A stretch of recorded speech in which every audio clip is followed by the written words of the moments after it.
این جنایت بزرگی که انجام دادن তেহরানে ইসরায়েলের হামলা এবং যুক্তরাষ্ট্রের সামরিক হস্তক্ষেপের পর কড়া ভাষায় জবাব দিয়েছেন ইরানের সর্বোচ্চ নেতা আয়াতুল্লাহ আলী খামেনি। এক টেলিভিশন ভাষণে তিনি হুঁশিয়ারি দিয়ে বলেছেন, শত্রুকে অবশ্যই শাস্তি পেতে হবে, তারা যা করেছে তার জবাব দেওয়া হবে আগুন দিয়ে। এই মন্তব্য এমন এক সময় এসেছে যখন মার্কিন প্রেসিডেন্ট ডোনাল্ড ট্রাম্প ইরানের শাসন ব্যবস্থার পরিবর্তনের ইঙ্গিত দিয়েছেন।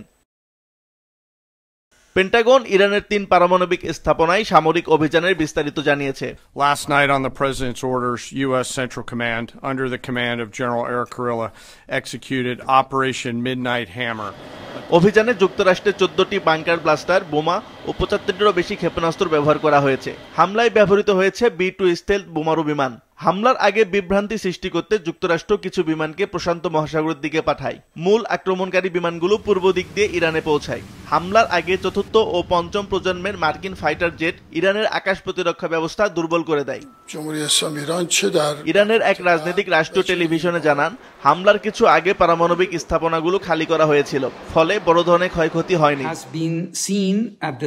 জাতিসংঘের পারমাণবিক পর্যবেক্ষণ সংস্থা জানিয়েছে, হামলার পরেও পারমাণবিক স্থাপনাগুলোর আশেপাশে তেজস্ক্রিয়তার মাত্রা বাড়েনি।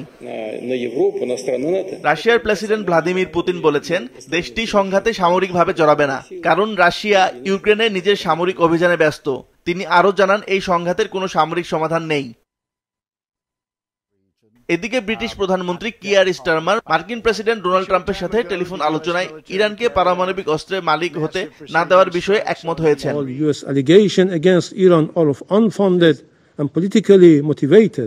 ইসরায়েল ও যুক্তরাষ্ট্রের হামলা রাজনৈতিক উদ্দেশ্য প্রণোদিত বলে জাতিসংঘে বলেছেন ইরানের রাষ্ট্রদূত। এদিকে বিশ্বের অন্যতম বাণিজ্যিক রুট হরমুজ প্রণালী বন্ধের সিদ্ধান্ত নিয়েছে দেশটির পার্লামেন্ট। এই উত্তেজনার কারণে বিশ্ববাজারে তেলের দাম বাড়তে শুরু করেছে। ইসরায়েল ও ইরান পরস্পরের বিরুদ্ধে হামলা অব্যাহত রেখেছে। ইসরায়েল জানিয়েছে, সোমবার থেকে দেশটির প্রধান বিমানবন্দরে আংশিকভাবে বিমান চলাচল শুরু হবে। আসিফ আল আমিন, মাছরাঙা নিউজ ডেস্ক।